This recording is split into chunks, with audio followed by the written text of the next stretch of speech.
All right. Welcome back, everyone, to the Black Brain Trust. This is episode 95. Blockchain salaries and people will be on the Mars by 2040. I'm here with my co-facilitator, Lionel. Hello, everyone. Hello, hello. How you doing today, Mike? I'm good, brother. Yourself? I'm all right.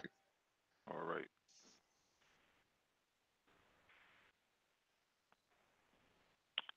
Damn, I thought I put the docket in the description.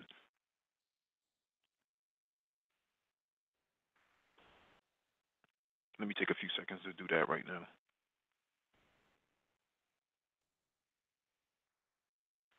Yeah, stand by, people. We will be getting started shortly. I just want to put the docket inside the description so you all can actually follow along.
All right, let's get started.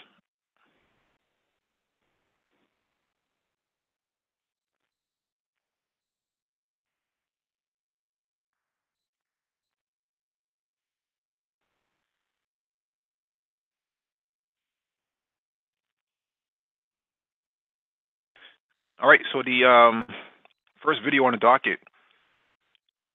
Syria launches its first solar power plant. This is from Press TV. For those of you who don't know, Syria is actually in the Middle East, and it's full of underdeveloped land and undeveloped land, as well as a lot of desert. So, which is what makes up the large majority of the country itself.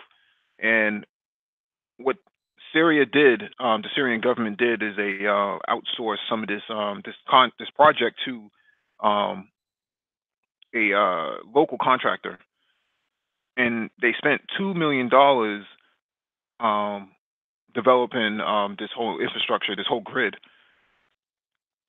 with these solar panels, and it's able to produce something like uh, 2.6 or 3 gigawatts of power, and they only spent $2 million on it, 2 million US dollars on it, which is relatively cheap. When you think about what it can do, it can actually power up 500 homes, depending on the size of the homes, depending on what the electrical architecture of the houses. But it's actually a first time feat for the Arabs inside this country. I know you have anything you want to add to this? Yeah, this is a good idea for Syria. We've all talk talk about Syria a lot. The current situation is in the geographical location of where Syria is hot there all year round. The topography is mountainous, desert, fl flat land in different regions. This is just a logical move. Like you said, it powers up 500 houses, depending on how big the houses are. And in other past shows, we spoke about countries that are going to utilize blockchain to divert energy to places that's needed, that can be put into this system. Blockchain technology can be implemented in this system, but the price in which they paid to put this together is not nothing that looks uh, thrown together. It looks very advanced. It looks like it's gonna work. Well, I don't know why I said that, but yeah, it's serious infrastructure throughout their country is torn up instead of putting it back together way in with these inefficient power lines. This just go to the future, and this is the future: solar power, renewable energy. Yeah, absolutely. It's very thorough design. I'm not sure who actually helped them with it. It sounds like they did it indigenously. I don't see any Asian developers there, so to speak. But it does look like it's very thought out, very well thought out in terms of the space and where it is, and so on and so forth. I'm impressed that they did it with such little money. I mean, $2 million is a lot of money to somebody who doesn't have it. But when you think about a government sponsored project, when you think about what municipalities spend, um, I think, and I want to say it was Chicago. I think they spent like $500,000 or something like that building an Olympic-sized swimming pool inside of one of these suburban areas Mm, outside of Chicago. For what? yeah, You know, you're not competing for the Olympics. Why do you need that? But this is what this is what governments do when man,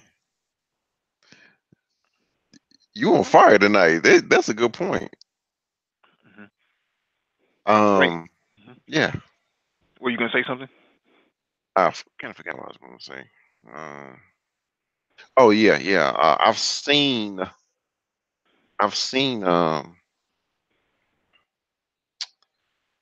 I know this what they built is stationary, but I've seen projects where the solar system is just like that, but it moves according to where the sun is moving. You know, so it moves as the sun crosses the sky. It moves with the sun, so it can continuously capture that solar energy. Now, the one drawback that I immediately saw in the video is the desert, the dust. They will have Mhm. to get staff people to continuously wipe the panels off because as the panels get dirty, they collect less and less solar energy because the dirt is blocking it. But other than that, I don't see any other major drawbacks of Syria or of them building out this solar panel. Well, when you say that, you have to hire somebody to wipe off the solar panels, things like that. That's not actually a negative. That actually creates low end jobs, Good point. right? So, your teenagers and things of that nature. And plus, that doesn't really take place until nighttime. You don't really clean solar panels in the daytime. So that's Mm, it's actually a second shift, third shift job. good point. But there's all types of opportunities that come out of this whole entire infrastructure. And looking at the way it's designed, um, how clean it is, and how flat the land is. It's not like in Massachusetts, alongside the expressway, they use all of these plots of land that are not um, feasible for growing any sort of vegetation, basically. And that's where they drop all their solar panels at. Now, what those solar panels connected to, I have no idea. It must be attached to their own grid on the highway to power up the lights, the street Mhm. lamps on the highway. That makes sense, right? So you're kind of like you don't have to tie it into another grid. You have your own personal grid if you're the highway and transportation department. But in Syria, where there's very little power because of the war, I mean, a lot of people don't know, but a lot of the infrastructure was destroyed by ISIS. They went in and they destroyed um, electrical power grids. They've destroyed water filtration centers. So a lot of chlorine that's being tossed around, used as chemical attacks. that stuff is coming from these water filtration centers where the chlorine is used to actually clean out the water. Those places have been destroyed, which is why you see chlorine being used as a weapon. So there's a whole lot of infrastructure development that's coming out of Syria, and I've heard the Syrian government, Bashar al-Assad, actually mention that anybody who wants to help out Syria in this reconstruction is more than welcome to show up. Hmm. Anybody. Yeah, anybody. He said this. He said this himself early in the summer that Syria needs um, infrastructure development, and anybody who's interested in helping out, um, you're more than welcome to come to the country and actually help. Syria lost a lot of men. I think something like 200 to 300,000 men in the last 7 years. That's a lot of men. It So they lost a is. lot of male labor that they don't have. So there's all types of opportunities that can come from this, and that's just the first solar power grid. When you think about how massive the country is, I mean, if we put Syria, I can't pull up a map right now. Actually, I could pull up a map. Let me pull up a map. Yeah. Yeah, I know. What site is that? I know what you're talking about. Yeah, yeah. I know what you're talking about. But yeah, but go ahead.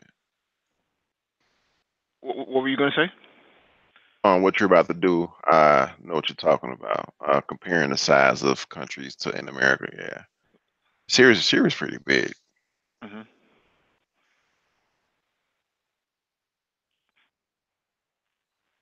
Syria is actually bigger than France,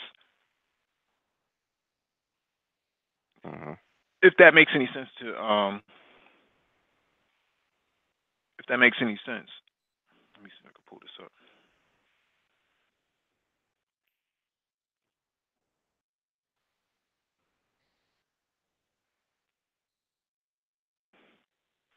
All right, let me share my screen.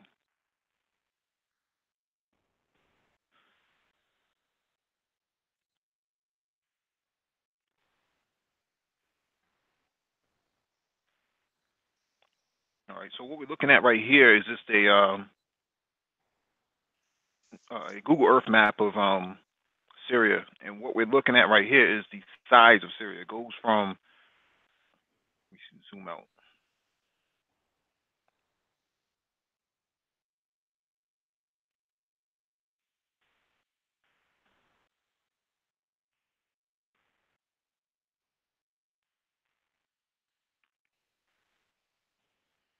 So the state of Syria is roughly the size of I would say Texas and most of your southwest corridor. You know what? Okay. I have a well, I'll share my screen. I found a site that helps. Let me see here. Okay, here we go. The true size of, so we're doing Syria.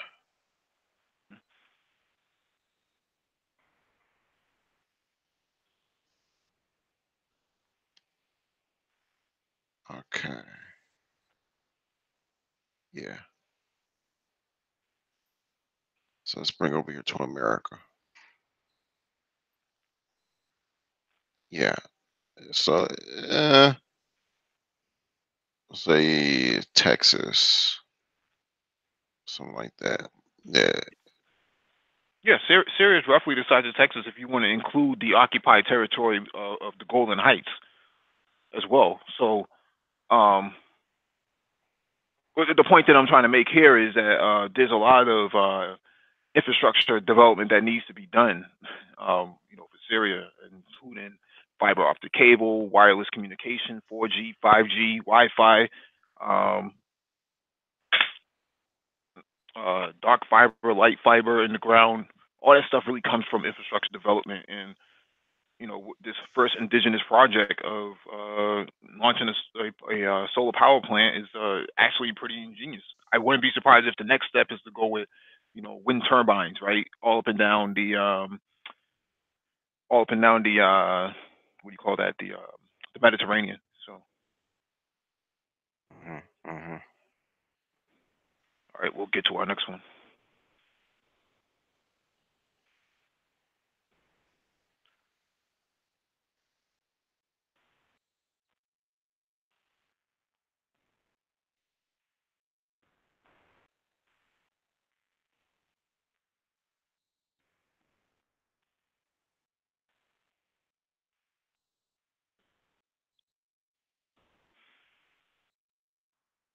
All right, this one is from the BBC.com. Japan's cybersecurity minister has never used a computer. Yeah, mind equals blown, right? Um, Japan's new cybersecurity minister has dumbfounded his country by saying he has never used a computer. Um, Yoshitaka Yoshi, Yoshikata Sakaruta made the admission to a committee of lawmakers. Since I was 25 years old and independent, I have instructed my staff and secretaries. I have never used a computer in my life, he said, according to a translation by Kyoto News Agency. The 68-year-old was appointed to his post last month. His duties include overseeing cyber defense preparations for the 2020 Olympic Games in Tokyo. A politician from the opposition Democratic Party, Masoto Imai, whose question had prompted the admission, expressed surprise. I find it unbelievable that someone who is responsible for cybersecurity measures has never used a computer before, he said. Um,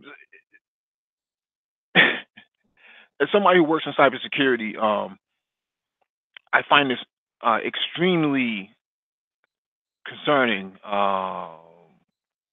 Not not so much in a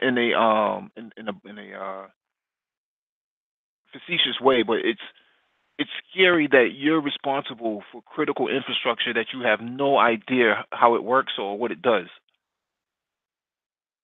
Um, when you put people like this in power, bad things happen, and they're usually the ones who take who take the responsibility for the outcome. Now, what happened with Equifax, what happened with Target, what happened with what do you call that?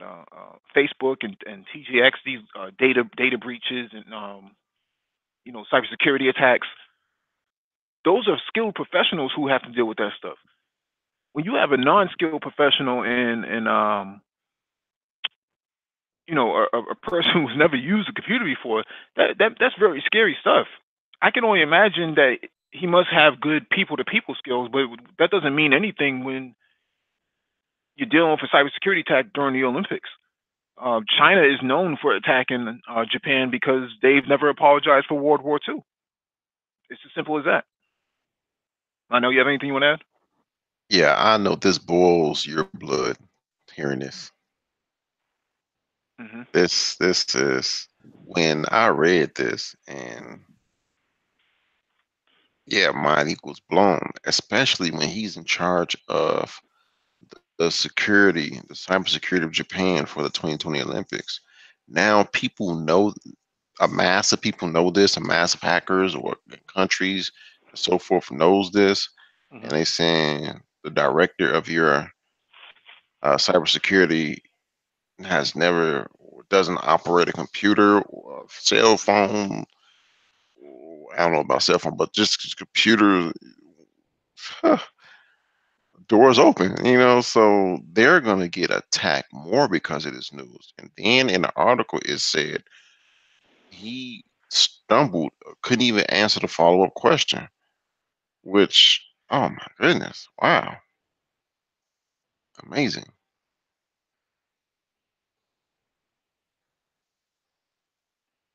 Yeah, I don't see how he has a job. Uh, that's ridiculous. He should be fired, to tell you the truth. Fired before he even gets his job. Yeah, because he just said, "Oh, I, oh, thank you for the job. I've never had a computer. Well, I never operated a computer. What? No, we're not giving you this job."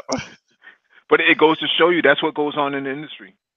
You know, that's Really? yeah, that Wow. goes on in the industry all over the place. Incompetent people being put in positions that they should never be in. Something happens, and then people say, "Oh, well, um, equal opportunity, equal rights, and all this other foolishness." And then you have somebody like this that's in power, in charge of something as critical as your infrastructure. It doesn't take much for a cyber attack to take down your whole entire operations. Mm, this is amazing. You know, when Russia and Georgia had their conflict in 2008, the first thing that the Russians did was they launched a cyber attack, shutting down a whole entire country. Not a city, not a company, but a whole entire country. So your infrastructure you can't call out, you can't broadcast TV, you um We can't listen to the radio because your radio stations are overwhelmed. Um, just a whole lot of bad is going to come out of a situation like that where a person who's never used a computer before has to have his back against the wall. He or she has to have their back against the wall, and now they're saying, "Well, what's the next move?" But maybe they're relying on other people, such as myself. Maybe somebody like Christian in the chat. To back him up. And what happens here is, if the whole thing becomes successful, he gets all the credit. right, and that's amazing. Hmm. He gets all the credit, but but but hasn't even touched the keyboard. Hmm. Think about that. You getting the credit for cybersecurity, but haven't touched the keyboard since you was 25.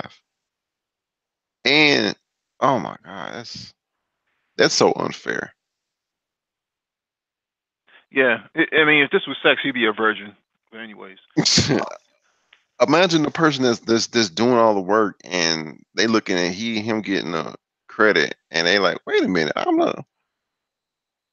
the person that did this. But if you speak out, you say, oh man, you just jealous. No. Wow, this is amazing. And this goes on in the tech industry. oh yeah, you see this type of stuff happening all the time. Just people who are not. Even Renault Cherry said the same thing. Not surprising. This is this is amazing. Wow. There's hope for us all. There is hope for us all. Richard, I work in cybersecurity engineer. So, This guy can do it. I can do it too.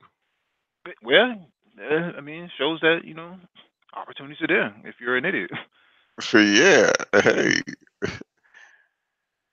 Wow. Okay. Go I ahead. have nothing else to say about this one. Yeah, let me go to the next article. So this one is from BBC.com. Why blockchain developers can earn $158,000. The next job in STEM. So I'll read the first paragraph. In the bowels of former nuclear research bunker, Imogen Heap sits at a piano. Uh, as she, as she, as she being, as she's being, what is that me? Is that this spelled incorrectly? It's not just you. Yeah, Yeah. I think it's been translated or something. Yeah, a small audience for rare acoustic performance cheers on. Um, uh, let, let me find the more critical pieces that matter. And if you all want to read this article on your own, you should read it. It's actually a very good article. Um, the technology that makes this eye-catching giveaway possible is blockchain, a digital ledger that records transactions and information in a verifiable and permanent way. Blockchains have primarily been used to underpin cryptocurrencies like Bitcoin and Ethereum, but they can also be used to create so-called smart contracts to guarantee other agreements between two parties.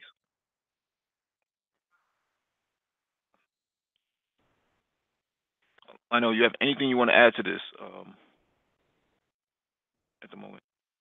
Yes, actually, this person, Imogen Heap, we covered her a couple of months ago because she was doing something in the virtual reality space too.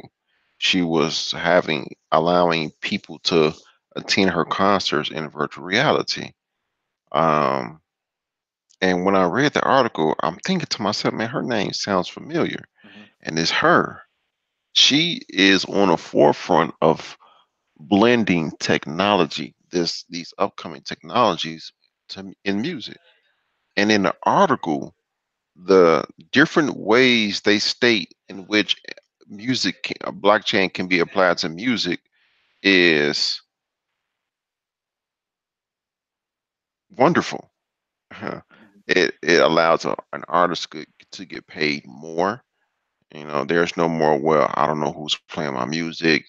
Um, you could take out the middleman, such as these contracts, and I know people know about these contracts. The one that I hear a lot, these 365 contracts. You can that can be a thing of the past. Mhm. Yeah. Um, let me make sure I'm muted. Yeah. So if you read further into the article, it actually discusses a lot about the job opportunities that's going to come from blockchain. And the reason why they put the 158K is because if you look on Indeed, it says that's the going rate based on the Indeed and I think LinkedIn. So if that's an indicator of what the salaries are for blockchain developers, then I see no reason why black men should not be in this. People listen to this. People who are in the chat and actually listen to this video on the playback. You need to study blockchain. You need to understand the fundamentals and the literacy aspect of what blockchain is, how it works, and how it can be implemented. Blockchain developers are in high demand right now, high demand. And if you read the article further, it talks about the areas where blockchain can be actually implemented and where it's necessary. What I will actually add is that I think Lionel and myself had discussed this before that blockchain actually creates up to 16 jobs per developer. Hmm. So when you have one guy that can create 16 jobs, you got analysts, you got database developers, you got code writers, and um, uh, uh, what do you call that? Auditors and things like that. All of these functions actually help um, accumulate, what the process is for development. And it's crazy because we're speaking about this now in real time. And have you ever gone on YouTube and you looked up something on YouTube that people discussed 2, 3 years ago, and you're like, ah, I missed it. I missed the wave. I wish I was there. We're talking about this in real time, and I've said this multiple times before. We are a echo chamber amongst each other where we talk about it and we think, well, if we know about it, then everybody else know about it. People don't are not privy to this information like we're talking about and like we're hearing, which means yes, you have a jump start. Yes, you have a jump start on getting into this field, but don't waste that jump start.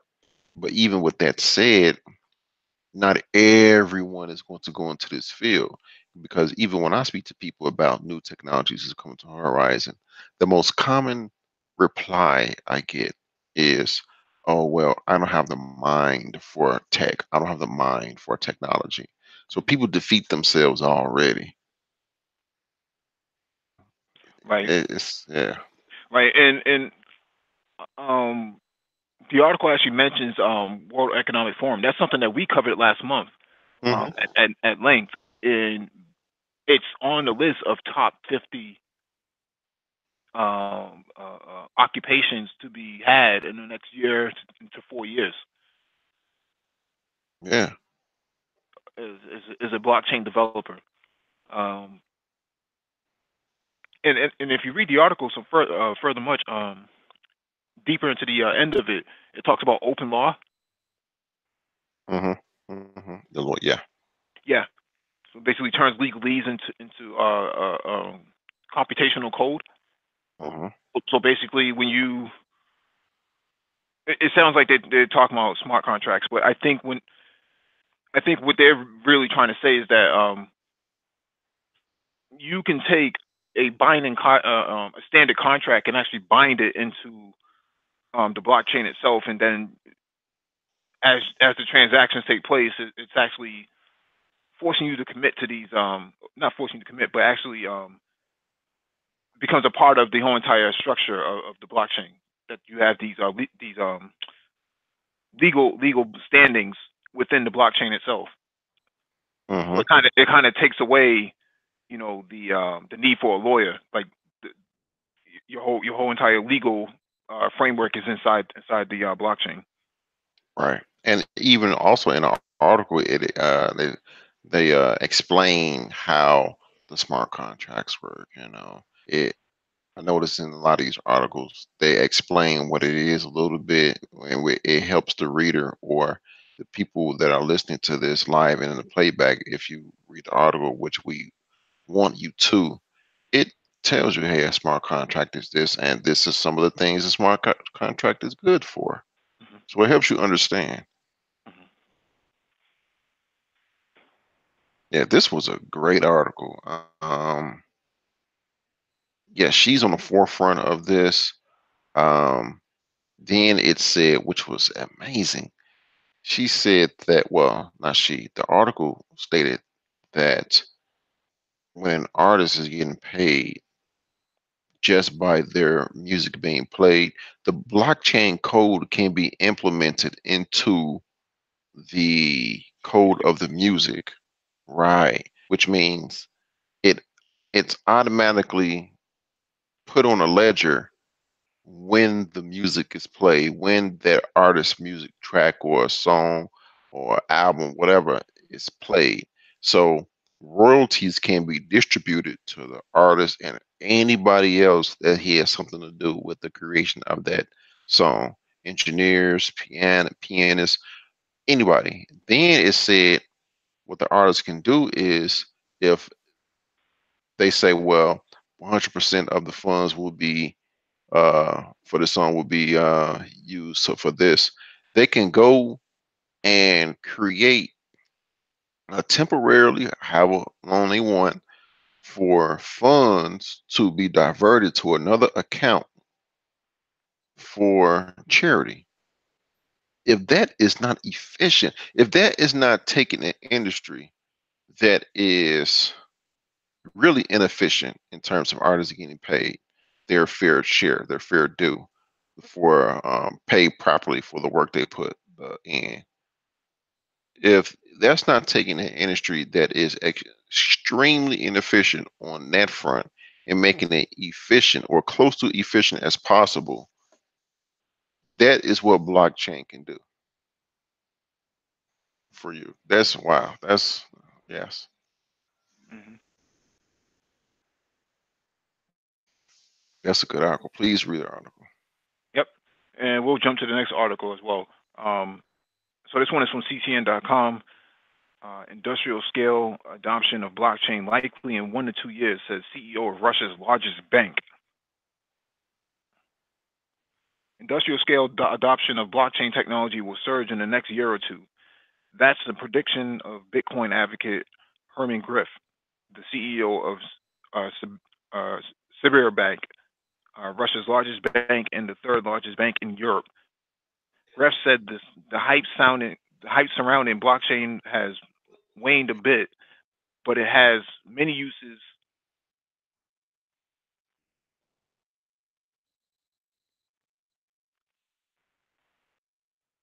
But it has many uses will be applied to in the near future. In other words, blockchain has moved beyond theory and is ready to be put into practice. Um, the hype surrounding the technology has passed and it has entered a stage of industrial development. Uh, Graf said via TAS. The technology will take a year or two to be applied on an industrial scale. So we just got finished reading an article talking about that, and here you have the CEO of the largest bank in Russia, as well as the third largest in Europe, and probably in the top 20 in the world, telling you in a year or two this is where it is. Yeah, yeah, yeah. Just in time. Hmm. Start now. Next semester, or go to edX.org and get as many certifications that they put on there. And start now. By the time 1 or 2 years come before the bottleneck, before people saying, "Hey, blockchain," before the rush of the bottleneck, you have had certifications under your belt. so have taken specific classes to get in the blockchain space that will be good, beneficial for you in the blockchain space.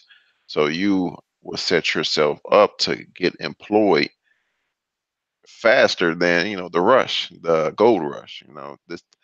This these technologies that's coming online. It's the new gold rush. Hmm. And get it now. Take your time. We got at least 1 or 2 years. I'm not saying don't start in 1 or 2 years. Start now, but there's no need to sprint to the finish line. You got a few months ahead of people. Let's start now. Yeah, and if you read further into the article, it, they're also bearish on what do you call it, cryptocurrencies. So their perspective is that governments like centralize management, and Bitcoin and other cryptocurrencies actually decentralize it. So it's in conflict in policy. Basically, the policy is to centralize currencies and things like that. If you have a country that just goes rampant with all types of big cryptocurrencies and exchanges, then it kind of becomes the wild wild west, where anybody can just set up shop anywhere, and your government loses control, and therefore you have chaos on the ground. So they're predicting that 10 years from now, cryptocurrencies will take strength, but not right now. But blockchain will, right? So blockchain is for right now. Cryptocurrencies are for later. Yeah, yeah, and I can agree with that. Maybe not as long as 10 years, but I can agree with that. I can agree with blockchain taking effect before um, crypto in a large mass way. Hmm. Yeah. Right. So two articles: blockchain developers salaries at 158K a year. CEO of the largest bank in Russia, third largest bank in Europe, top 20 bank in the world. Blockchain is a goal right now. It's industrialized right now. So it's not Go just us. for it. Yeah, it's not just us blowing wind. We're not tooting our own horn or trying to sell you something. This is what's going on right now. Go for it. We complain, oh, there's no jobs out there. The white man got his foot on my neck. Right, right. All these black women, blah, blah, blah. Come on now. After a certain time, you got to stop talking about that and you got to start looking and heeding advice and stop saying, yeah, I know y'all talk about it, but blah, blah, but nothing. It's gonna be a lot of jobs in the future. You can't keep holding on to that crutch of, oh, there's no jobs out here. It is. We telling you what to do. Mhm. And we'll jump to this next article from physicist.org. Um, New space industry emerges on orbit servicing. Imagine an airport where thousands of planes, empty of fuel, are left abandoned on the tarmac. That is what has been happening for decades with satellites that circle the Earth. When satellites run out of fuel, they can no longer maintain their precise orbit, rendering them useless even if their hardware is still intact. It's literally thrown away hundreds of millions of dollars. Al Tadros, vice president of space infrastructure and civil space company called SSL. That's a famous satellite company we went over last month out there on the West Coast. Said this month at a meeting in the U.S. Capitol of key players in the emerging field of on-orbit servicing or repair satellites while they are in space. So I don't want to read too much of the article because I think we got the point here is that there's a new emerging market, and we talked about this since July, that space exploration, one in every three startups will be a space startup. And here you have an article talking about basically creating new industries out of satellite maintenance.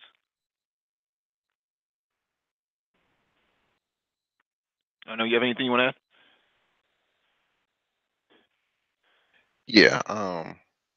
Just a I'm just painting pictures for people to understand tonight. Imagine, I know we talk about space exploration. One in three startups will be a space startup, and I get the feeling that sometimes I even think about it in this way, but I get the feeling that some people may think, well, or a space startup, we can't do that, but they're thinking about it in a way where, oh, strictly satellites, strictly going to other galaxies and things like that, when that's not necessarily the case. You can have this article which says, hey, a lot of these satellites are not in use and they just up there, and they can create havoc anytime on new satellites. So there's going to be people going up there, space junkers, going up there, getting these satellites, bringing them back down, breaking them up, reselling parts, and that's a space startup. Hmm. There's gonna be other people that'll be going up there delivering payloads to these robots that's gonna be building these infrastructures in space. That's a space startup. So the this industry is multifaceted. This industry has many branches that does not have to deal with you having to have hire 12 PhDs in um, aeronautical space exploration. No, get you and a few buddies, go clean up the junk around the low Earth orbit of Earth, because it needs to be cleaned up. It's already junky. So, and you can get paid that way. Right, and they're basically talking about creating um, roadside assistance for satellites. Mm, I mean, you think about AAA as a tow truck company and roadside assistance and other maintenance, right? You got potholes in the street, and now you have these contractors that come out and fill the pothole. Well, you have the same thing that's going to emerge now, based on this article, that rockets that lose fuel and are just floating above the Earth. Those rockets are not broken; they just ran out of fuel. How do you hmm repurpose a rocket? What about these satellites that are just running out of fuel? How do you deliver more fuel? So now you're talking about creating gas stations in space. mm, Now you're talking about sending up multiple rockets as a form of like courtesy.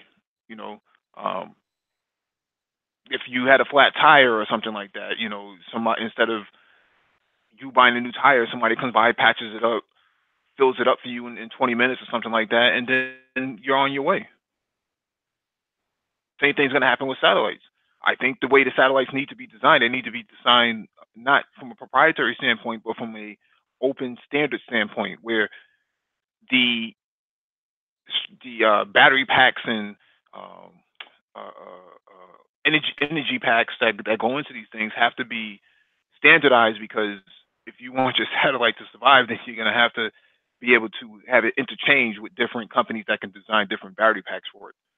hmm hmm And the industry is going to go that way.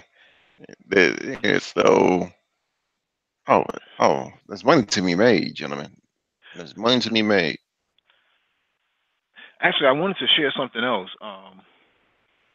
Something I was looking up over the weekend, um, in my free time. I found this. So what we're looking at right here is NASA's Cube satellite launch. So basically, NASA came up with a standard for Cube satellites. We're talking about something the size of a Happy Meal. Mm, That's a satellite. So if you have like an Amazon Alexa or Google Home or something like that, they have satellites that small, and based on the standard, um, what this satellite does is it's pocketable. It's basically considered to be a pocket satellite. Now I've seen Ghana actually launch something similar some years ago, but I haven't seen it around um, this sort of technical layout. Um, This is interesting. mhm. Now, did they say what they can be used for? Oh, weather monitoring, research of droughts and things like that. There's all types of things, all types of areas where it can be. It could also be used for like internet access. It's mostly for research and development purposes, but anybody can build it. There's a whole kit that goes with it if you go to NASA's website. And there's actually a summit that just happened this week for Cube satellites in China. Oh, I'm down. Yeah, let me This let is me spell it amazing. right. But this is the type of stuff we're talking about. No longer are the days of um, stagnant, stale, going to school, getting a good job, Mhm. and just being. Now we got avenues to go to make money. We can be we can apply ourselves in so many different ways. Well, and here's another link right here, CubeSat, which is the origin of new space revolution, and this is a developers conference for cube satellites, these micro cube satellites, and there's a conference happening right here, workshop 2019 information, April 23rd to 25th, 2019, Spanish Small Satellites International Forum. Again, people are talking. This isn't some pie in the sky type of idea where, oh man, there ain't no money in that bullshit. Look at this. It's here. It's here. International Cube Satellite and Mission Contest at China Microsatellite Symposium 2018, May 16th. And again, China Microsatellite Symposium, November 18th to 20th, 2018, Northwestern Polytechnical University of China. Oh man, I'm down. I'm with it. Oh my goodness.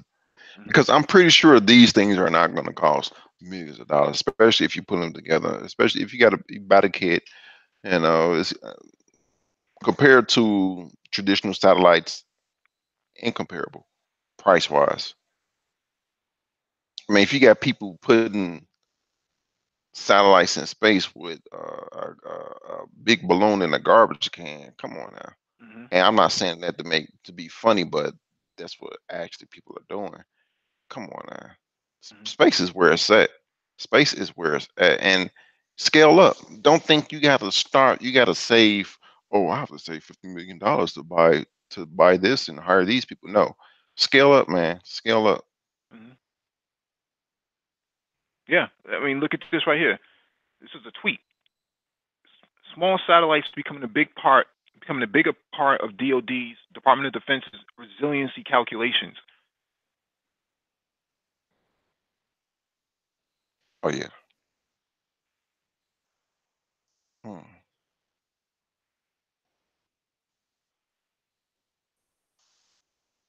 Yep, small satellites. I mean, we've been talking about this since the beginning of the Black Brain Trust that this was going to happen and that this was an emerging market. This is where the opportunities were. This is simple. Um, and I saw, I think maybe a month or so ago. I want to say it was a Japanese rocket or maybe a Russian rocket or maybe even a French rocket had delivered 100 cube satellites into space this year alone, on one trip. But you know what? What you're saying, oh, I want to say three things at once right now. Let me calm down. Write it down. But Write it down. You know, he sound like my mother. But relativity, relativity, Hmm. the relative space around Earth. Um, there's a lot of satellites around Earth, but they're nowhere near each other. The further you leave Earth, that space that's between of a person that's right in front of you, the further you go up in space, that space becomes wider and wider and wider and wider till you barely out of Earth's stratosphere and you can no longer see that person. Hmm. So that's relative. The space around Earth is relative. I say that to say, yes, the space around Earth is junky, but these satellites are not bumping into each other like every couple seconds. So you can launch a lot more satellites around Earth. You can do your thing. You can do research, and so forth. There's room. I'm saying this to say there's room to launch satellites. There's room for money to be made. There's room for this. There's a lot more room. We have yet to scratch the surface of this. And on top of that, I remember we talked Saturday, not Saturday. Yeah, well, I think it was Saturday because the Black Car Talk about Elon Musk purchasing a trucking company. I Hmm. get the feeling that yes, we are telling black men about this. You know, we're telling black men about this. We're blue in the face. We're seeing it left and right. But the you have the learning curve, but you have the getting to the right mind frame curve.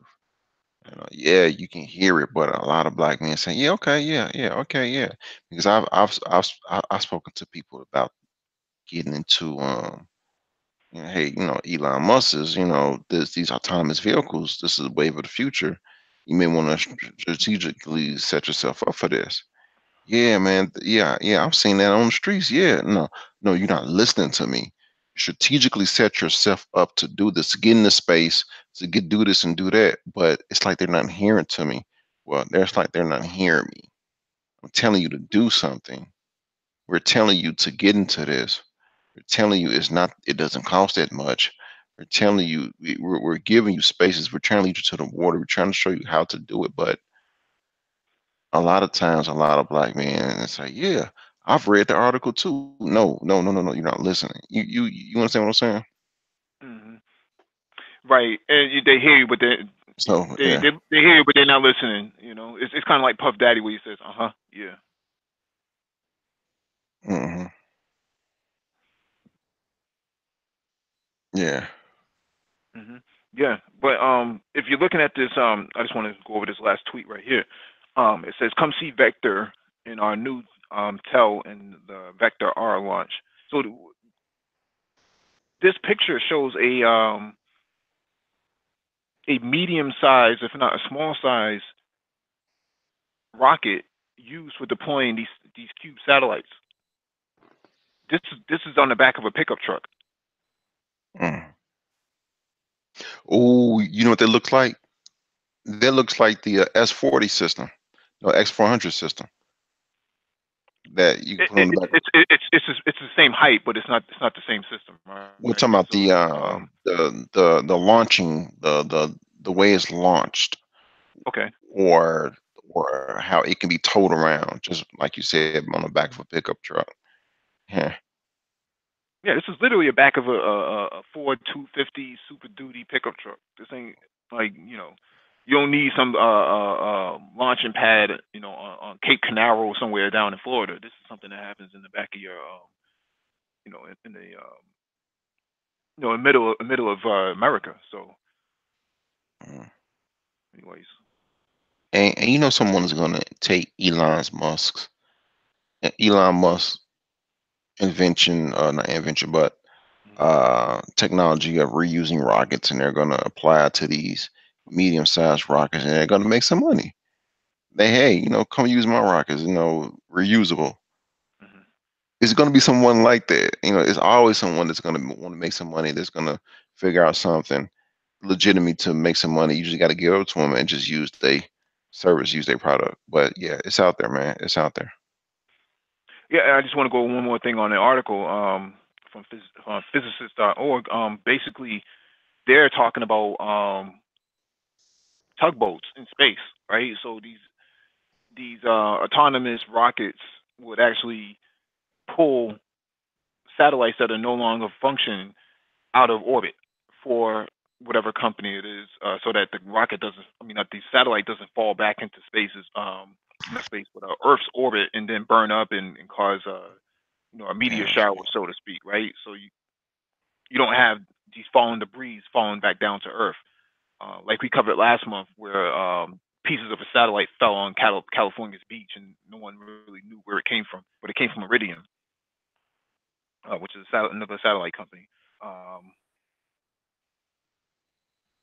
Hmm. but yeah, something to think about. I'll definitely drop some more. I mean, you can find these links in the description below the video, but definitely something you should read up on. Just clean up space. That's it. Oh man. Sanford and Son. Hey, you can talk about it all you want to. You know, you get paid. You be having a do rag under your space helmet with the little back Yep. piece. That's a Georgia though, in a Jordan, spacesuit. yeah, Jordans for space boots. Right. But yeah, it's out there. It is out there.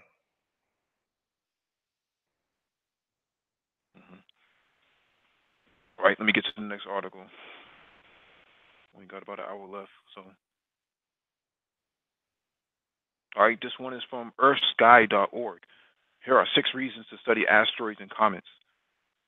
First, asteroids can serve as pit stops and provide resources for future space exploration. Second, some asteroids or comets may be hazardous to Earth. So I'll just quickly go over this. Quickly go over the bullets. So one, asteroids can serve as pit stops and provide resources for future space exploration. Decades ago, visionaries began in earnest speaking of asteroids and comets as places to mine resources needed by space faring humans. What's your take on this? This article is just saying what we've been saying all the time. I remember you said, "Hey, put a beacon on some of these asteroids and have them map out the solar system. They already flying through the solar system, making left turns at the star, at the sun. So let them do it.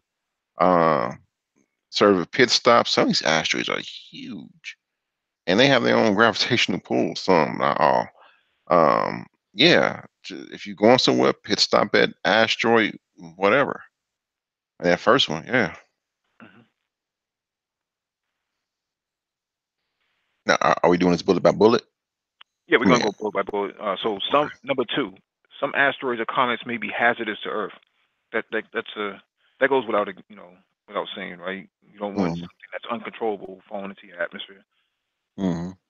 And you never know. Governments may, people get on this wave of wave of space exploration by their favorite telescopes and hey, government, I see a comet or asteroid coming. I have the capabilities of within the government guidelines of knocking it off Earth, um, not knocking it off the trajectory of Earth, or if it's a certain type of asteroid made of a certain type of material, just sending some up there that's on a pit stop on an asteroid and just demolishing it. You never know. Yeah. So number three, asteroids and comets may have delivered the elements of life to Earth. We've discussed this, I think, some weeks ago, maybe in a month or so ago. But what what's been speculated in the past is that, and especially recently, is that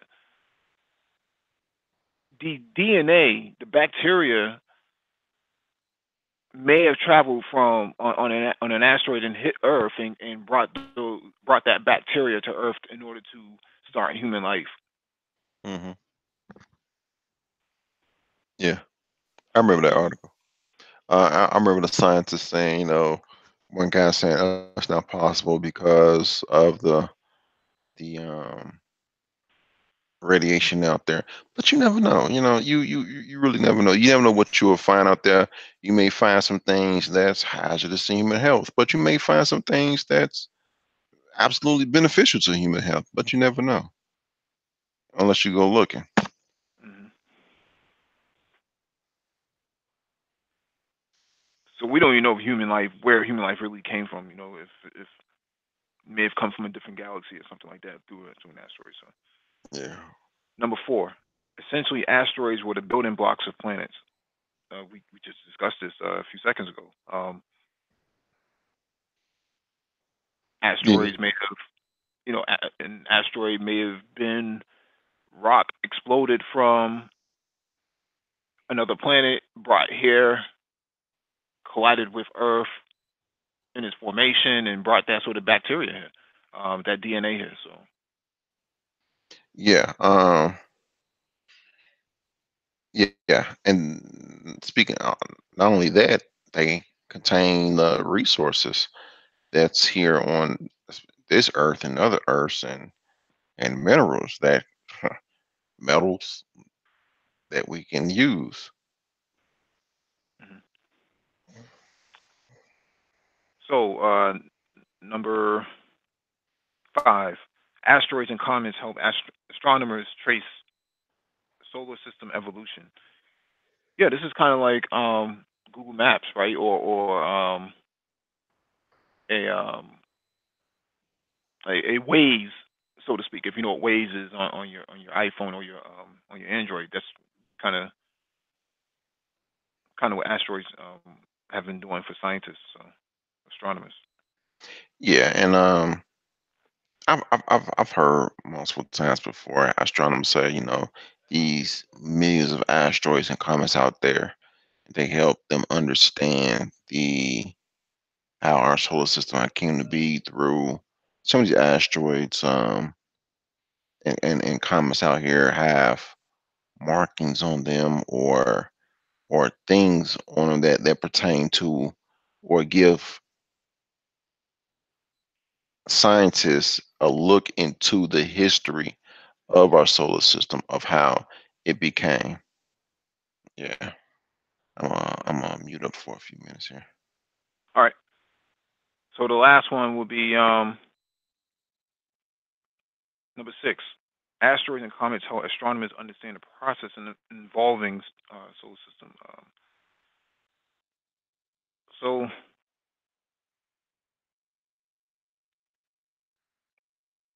basically, these are the six reasons as to why you should study asteroids and comets. But I also go further and say that you should be studying it from a business standpoint as to where's the business case behind this, right? Why are you studying this if you haven't studied it before? Yeah, I took astronomy class before, and going through it, it was I admit it was tough, but the things you learn, the things that you learn in class that make you go, really, Mhm. and then you talk amongst us, groups of people like this, groups of people that talk about, hey, space exploration, and then the stuff just come back up in your head, and you start to put two and two together, you know, and with the asteroid thing, you say, wow, I remember this, I remember that, this can really happen. I can see myself doing this. So it's not hard. It may be hard for people that may not have thought about it before. Like you said multiple times, you have to have that complex conversation, but it's possible, man. It really is possible. You know. All right, we'll move on to the next article. Actually, let me read the chat real quick. So Renault Cherry says the big issue is launching the thing in space. Very expensive per kilogram. Actually, it isn't. Actually, it isn't. We were just discussing this a few minutes ago that you have these micro rockets or medium sized rockets that can be pulled on the back of a pickup truck to its location and fired off into space. There are hobbyists on YouTube who actually who demonstrate that they've been able to build a rocket from scratch. I think it's like maybe 10 or 15 feet tall, but it's still viable and actually works. We've seen on the Brain Trust, we've covered just random videos on YouTube of people building these rockets um, and actually launching them into lower Earth orbit. So we know that's capable. I don't know how much the rocket actually costs, but you can probably do it for probably about maybe 20 grand at best. Yeah, That's yeah. it's about 20 grand at best.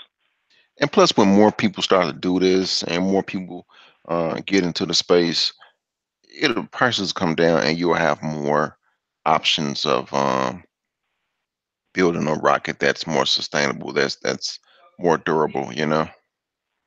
Hmm. So let me move on to the next article. This actually video from NASA, from Tech Insider, but why NASA is sending an $850 million drill to Mars.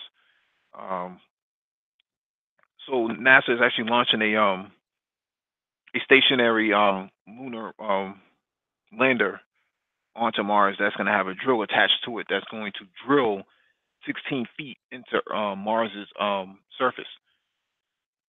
And the drill actually has multiple uses in functionality where it can actually heat up, it can actually send vibrations into the ground. What they're trying to test for is what's beneath the surface of Mars at depth, right? So how far can it go? At 16 feet, 16 feet is pretty far. Um, to determine what's under the surface, and they want to determine whether or not there's lava in the ground or if it's just a solid metal at this point.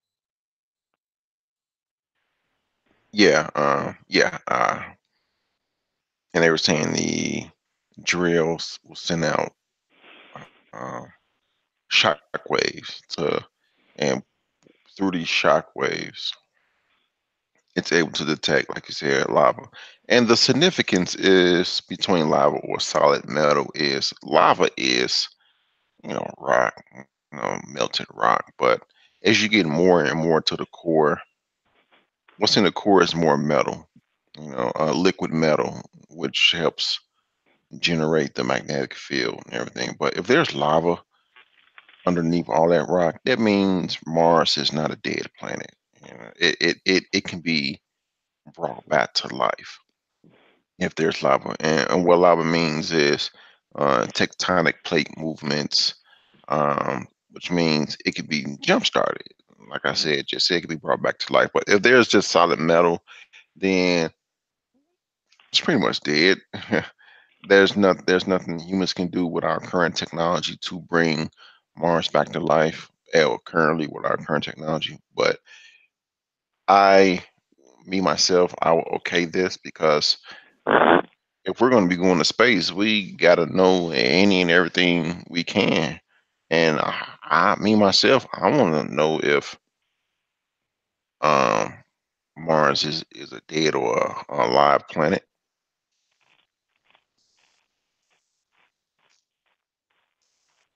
It's interesting to me. Yeah, I mean, they said they found frozen ice under the in certain parts. I guess there's like riverbeds and things like that that they found on there. But Hmm.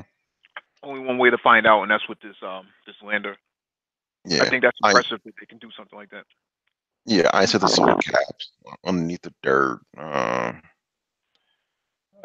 Yeah, and yeah, it's pretty impressive. Like you said, 16 feet is pretty deep. I'm sure they settled on 16 feet as being a deep enough depth to get the analysis that they really want, and trying to find out. But if, like I said, if Mars is a planet that can be brought back, then that's major. That's really major for the future. Hmm. Although $850 million just to send a lander up there, that's pretty expensive, man. It'll cost more if you send in humans up there. By the Especially time they because get, what I'm saying, if it doesn't work, then oh there's yeah, oh yeah, because I know, listening to them speak on past years ago when they spoke on the complexity of landing these um these things on Mars. uh it's pretty, the margin of error is pretty tight. But yeah, you got a point there. If it fails, then you just wasted $850. And 850 million. yeah, 850 million. uh, People gonna be mad. It's close to $1 billion. Hmm. Let me get to the next article real quick.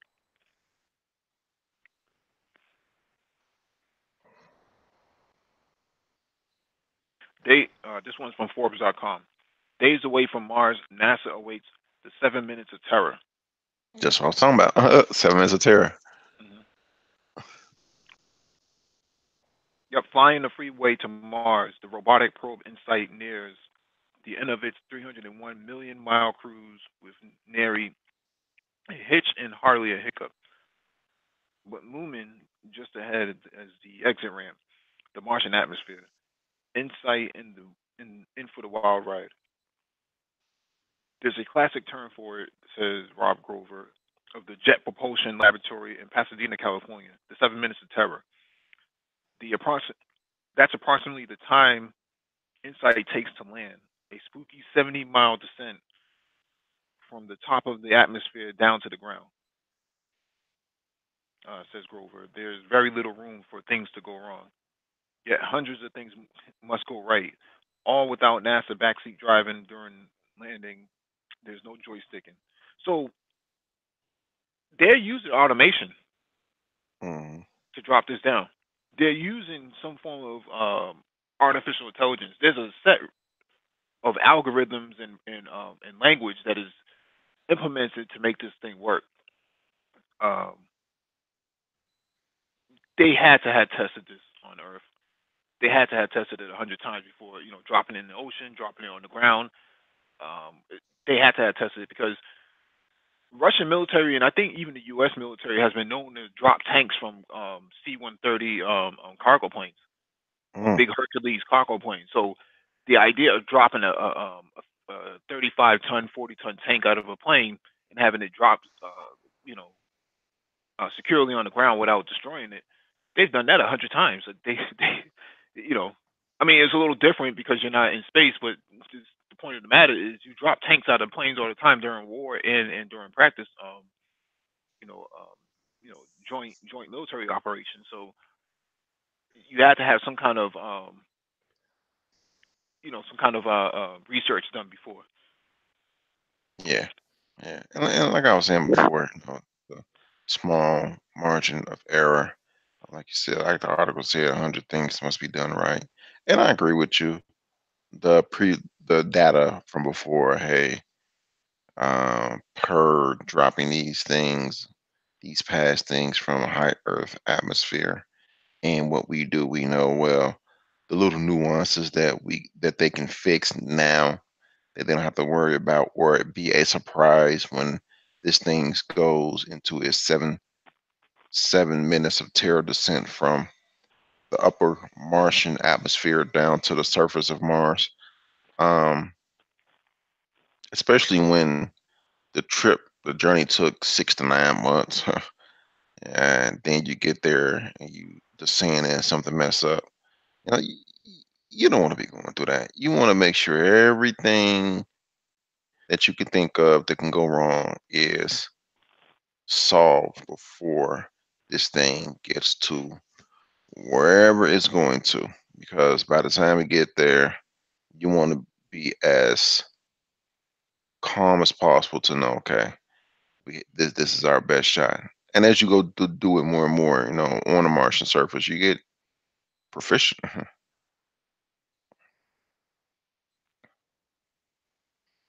Yeah, this is interesting. This is really interesting. Especially the pictures that they send back. I like those. And then you get the images. I forgot what it's called. When you look at images, people will say, "Oh, that looks like an alien." It's something that they call it. I forgot the name of it. All right, we'll move on to the next article. The last one on the list right now is NASA wants people on Mars within 25 years. So basically, NASA has this plan to send humans up to onto Mars to live for whatever reason. Th- there's a lot of risk involved. You're seeing the risk being posted here: atrophy of bones, vision loss, radiation. Um, we talked about this, I think, maybe a couple of weeks ago that the Russians had did a study on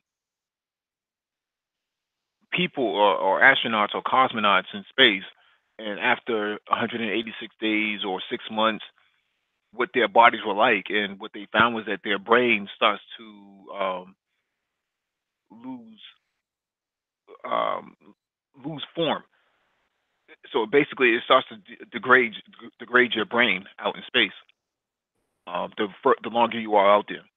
Now they're saying that this mission actually takes 9 months for humans to actually get from Earth to Mars, Mm,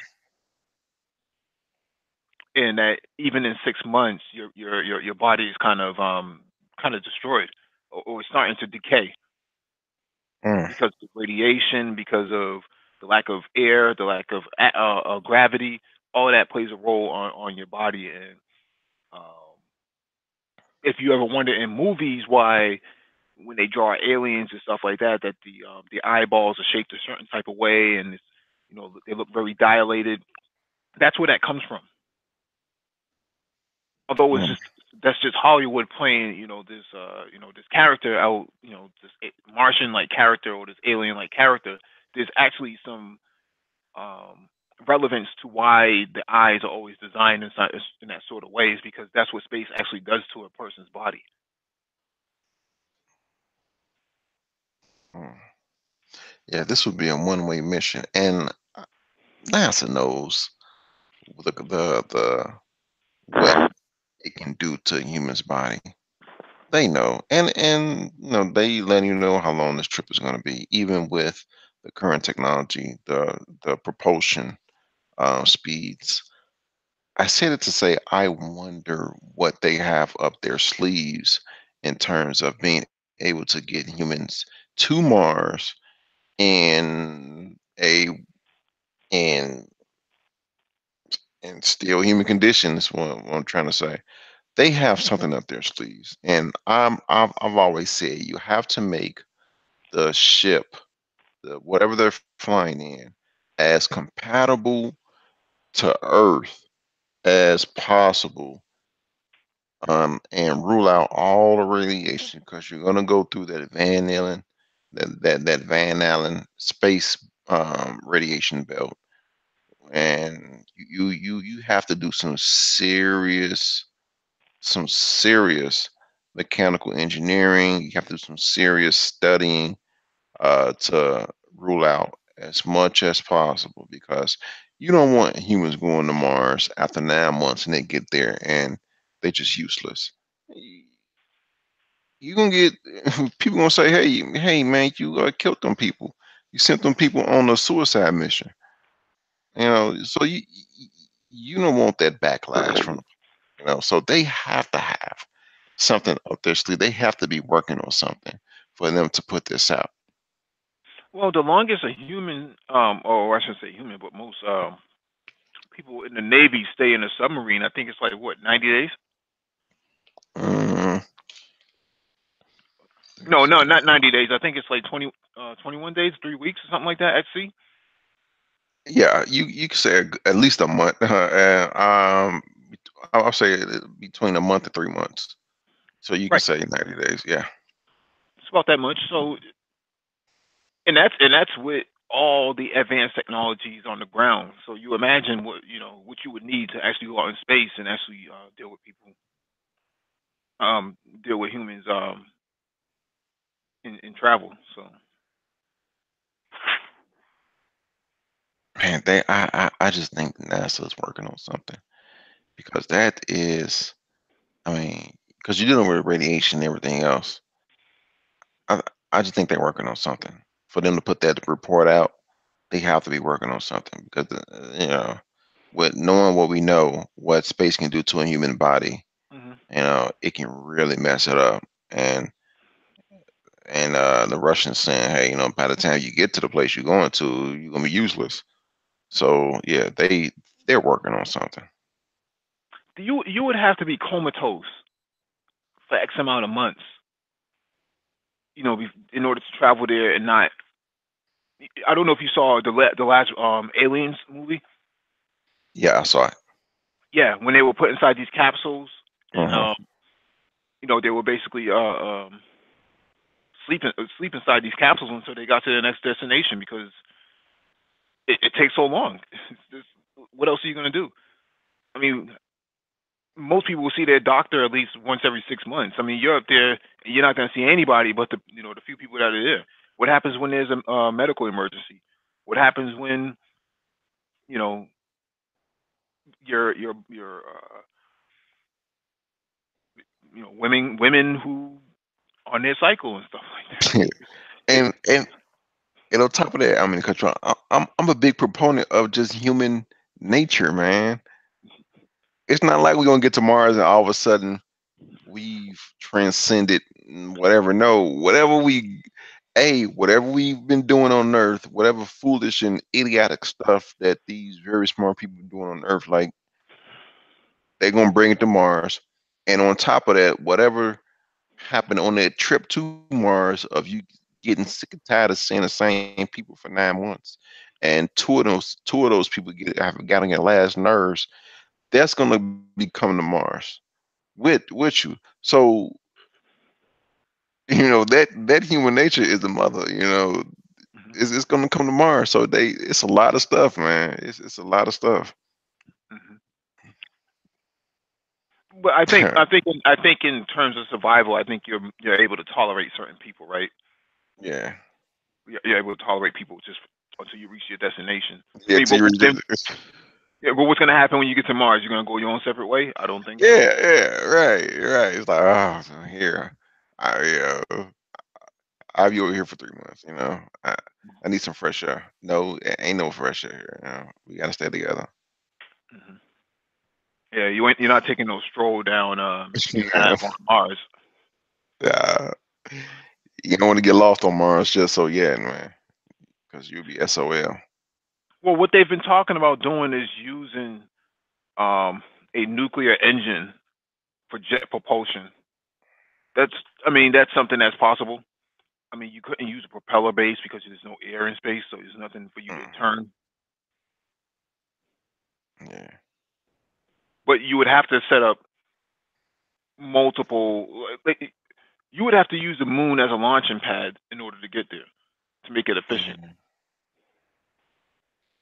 yeah. That's a long trip, and I I just think NASA has some. They're working on something.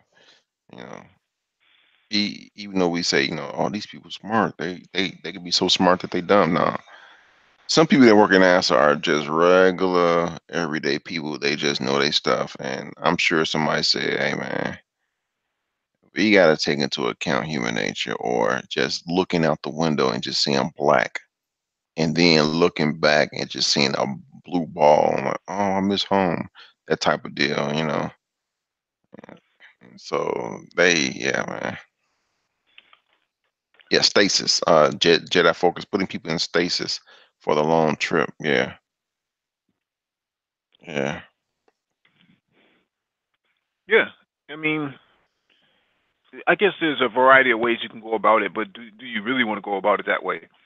I mean, based on the Russians' research, and I don't want to give the Russians too much credit, but even the Chinese have pulled their people out of space after like 30 days. Yeah, I know one thing. I don't. I'm not gonna be the first person to do it. No, they would have to build something like a Starship Enterprise. I mean, literally Yeah, something that big. You would need something that massive just to get around. yeah, yeah. Because you do not want to be in a uh, I, close space. I was gonna say it.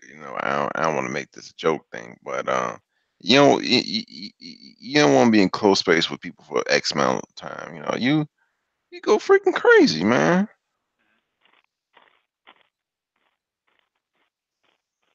And then you can't. And then when you get to your destination, Mars, you really can't get away from it. Now you got to work with these people. Well, what I mean, I think that human element is already taken into consideration. But what I mean is, you can't just send a couple of people there. You need a Yeah, gang. You need a whole team, a whole fleet of ships that's going just armada that's going to go down there and say we're going to, something massive. It needs to be massive. It can't just be some little tiny little capsule where you kind of struggle along like a Pinto. You can't have a Pinto in space. no, you can't. You can't have that. You got to go up there with a Escalade or some kind of Corvette, doing a Hmm. warship, a frigate, a Yeah, destroyer, yeah. kind of like a It's been- submarine. Because I know some submarines they have like these small mini subs attached to it so they can go deeper down while the big submarine stays up top, right? Mhm, Um, and they can kind of float down and go down to the surface and check what's down there on the ocean floor. But what happens mhm. when you have a spaceship? You need a spaceship that big that can accommodate all those people that can take on those type of tasks. You can't just send a couple of people up to Mars and say, for we don't. I mean, there's no evidence that there's something sustainable up there. Why send people up there in 25 years for what? Right. But that means jobs will be created just to build something that big. And if you're talking a couple of them, jobs gonna be created. Seem like 1,000 people up there. Yeah, yeah, to a certain extent, but I think there's going to be a lot of pushback too. A lot of ethical pushback as to if you Mhm. know that humans are going to be bone atrophy and um,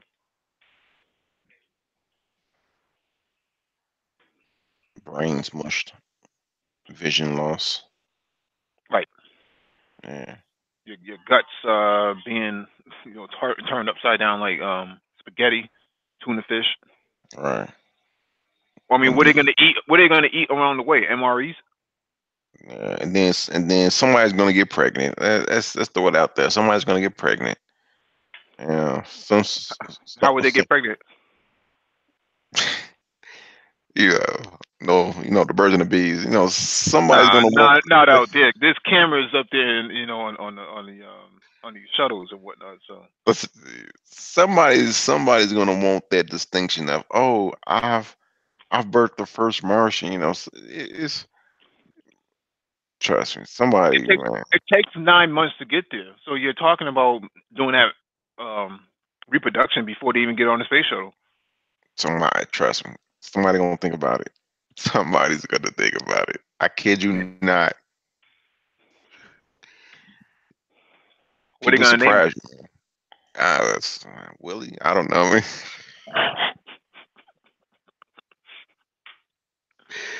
Somebody's gonna tell you. Somebody's gonna think about it. I kid you not, man. I A, kid you not. a space baby mama? You remember that? Yes. You remember that astronaut that traveled from Texas to Florida, and she didn't make no stops because she wore a diaper because Wow. her husband was cheating on her. Mm. These are the type of people you sending up there, man. I'm telling you. I'm telling you. Somebody's gonna think about it. I kid Shoot. you not.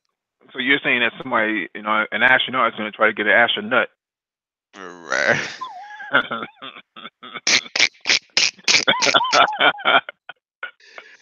Oh man, I kid you not. This is gonna be funny.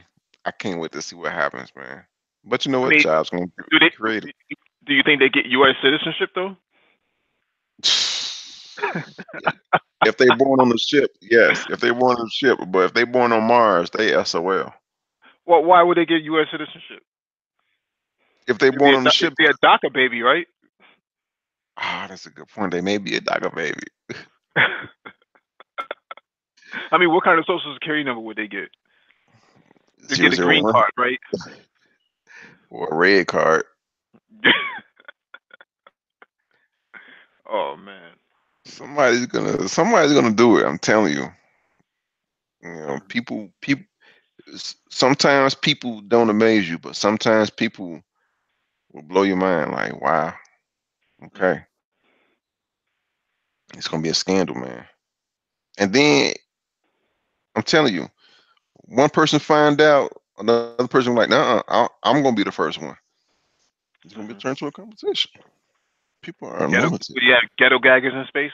Yeah. Oh my God. Weave. I can't. Where my weave at? Yo. Oh my God. Hilarious, man. Space. Like I said before, man. When humans get into space, we're not gonna be all of a sudden become benevolent creatures. Whatever we done on Earth, we're gonna do it in space, and it's just gonna be more efforty in space, man. Mhm. I kid you not. Somebody's man. You're gonna be on Mars bumping house music. Yeah, do rags and lace front wigs up there. Yeah, I'm telling you, it's gonna be a whole shipment of shea butter going up there, like a whole spaceship of shea butter going up there. Mhm. Ah, this is hilarious. I love black people, man. Mhm. Up until you get to space.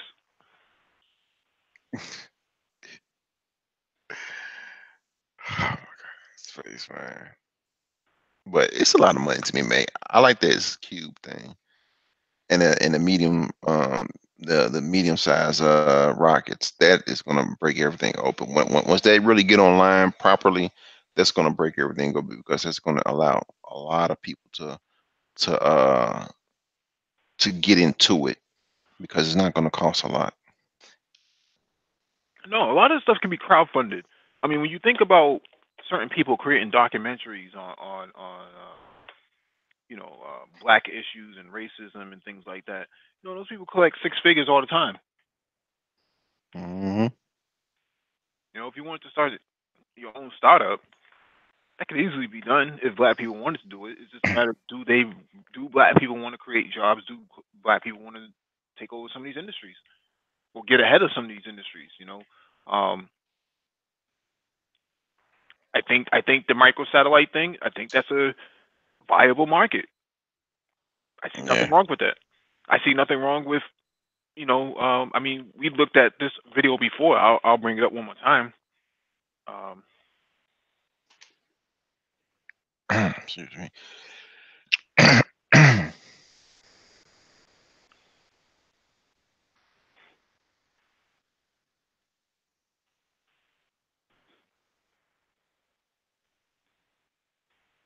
mhm. Now let me pull this up real quick.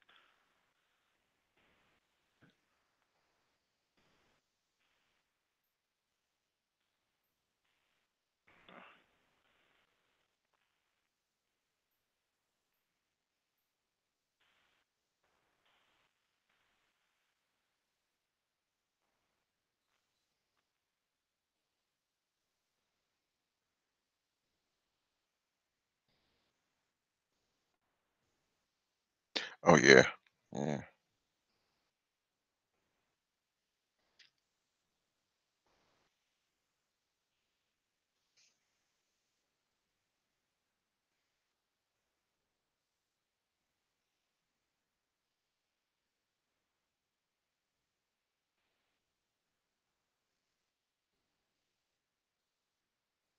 Yeah, Felix.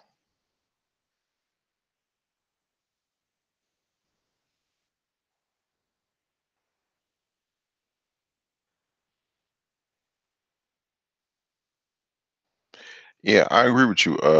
Go Saints. It's a one-way ticket to Mars. Yeah,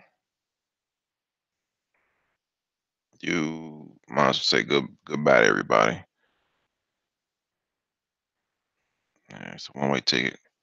You still there, Mike?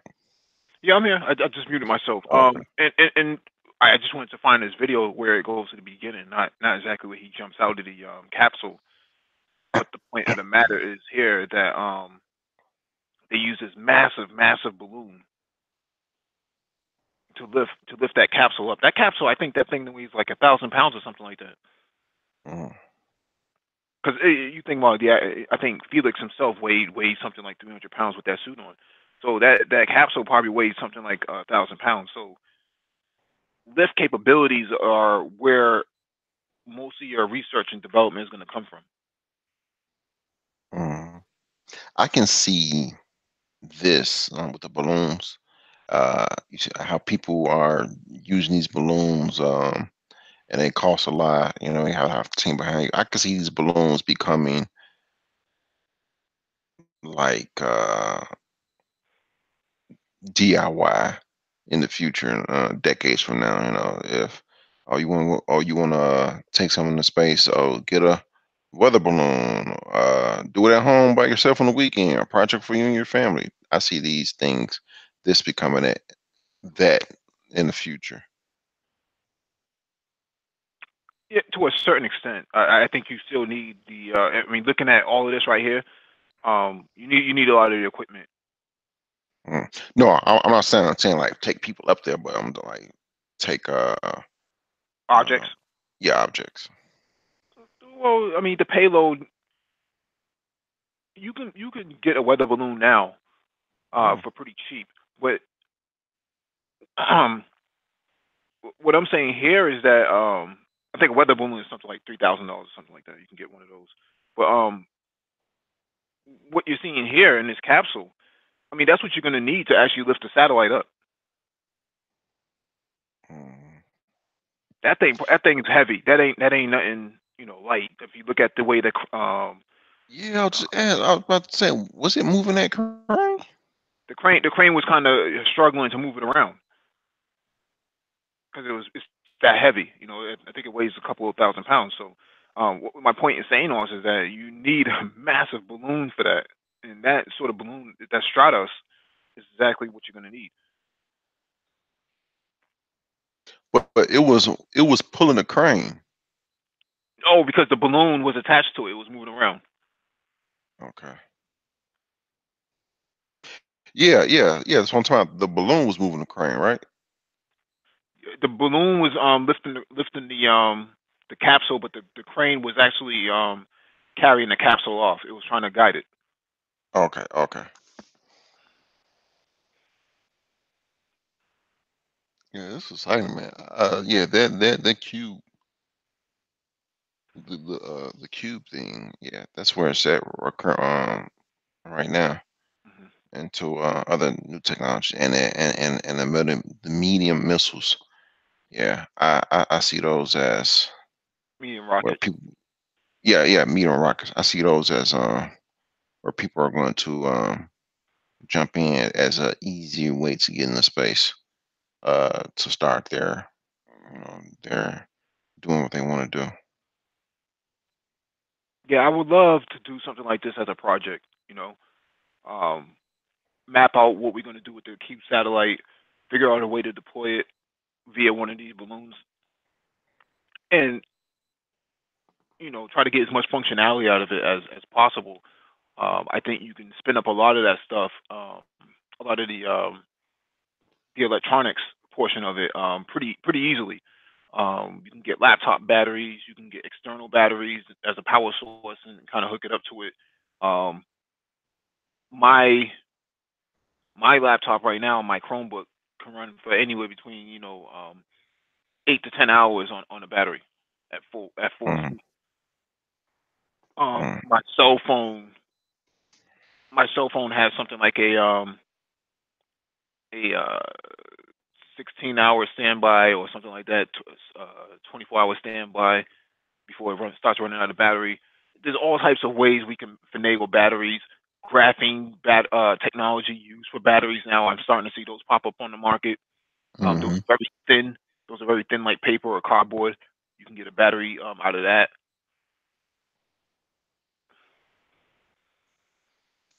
Yeah, And this then is you gonna be factor good. in, the communications portions. So you're talking about using a satellite radio.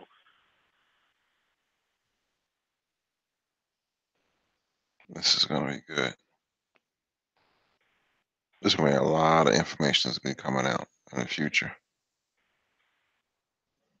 Right, and you have to subscribe to the brain trust to actually understand the future of all this stuff because we're the only ones Yes, covering it sir. right now. So Yes, sir. Please hit that subscribe button, like, comment, and subscribe. Uh, yeah, yeah. I like the cubes, that thing. yeah, that's something that I think we're going to probably follow up with um, probably in January. Once we get past the holidays and whatnot, we can focus more on more project based hangouts. Hmm. Yes, I would like that. I like that project-based hangouts. That sounds pretty cool right there. Yeah.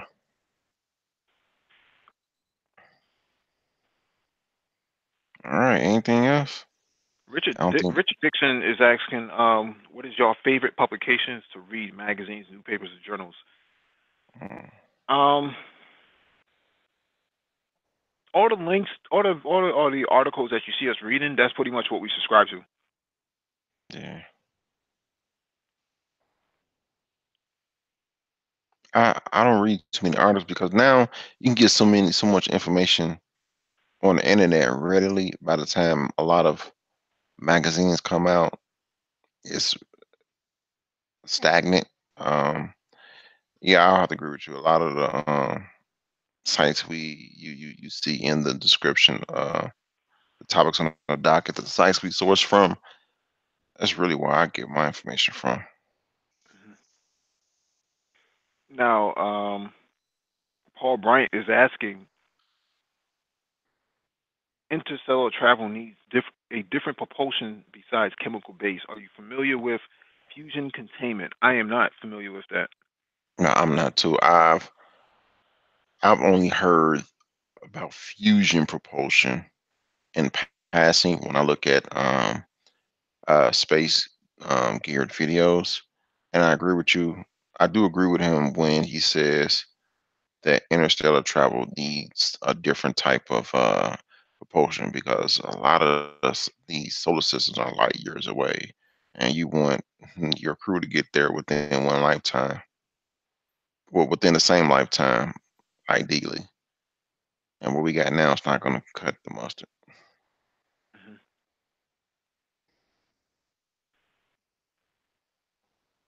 Yeah, so I agree with him on that one.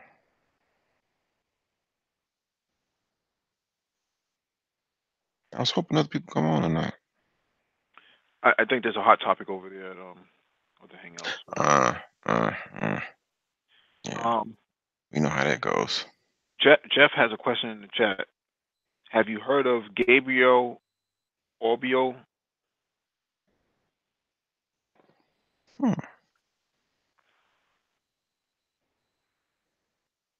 Have you heard of Gabriel? No, I have not.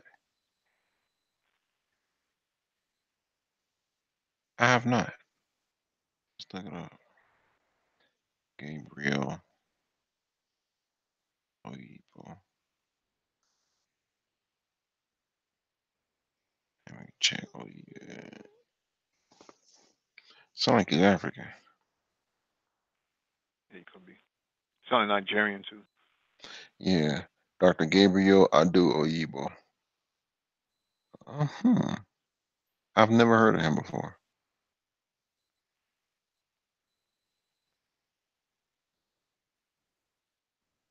Hmm. Thanks, appreciate it. Thanks, Jeff.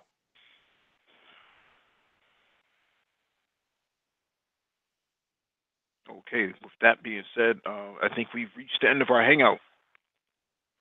Um, thank you all for joining us. We will be back for episode 96 on Wednesday, geopolitics, and we still will be back on Friday as well for episode 97. Mm-hmm. Yes, yes.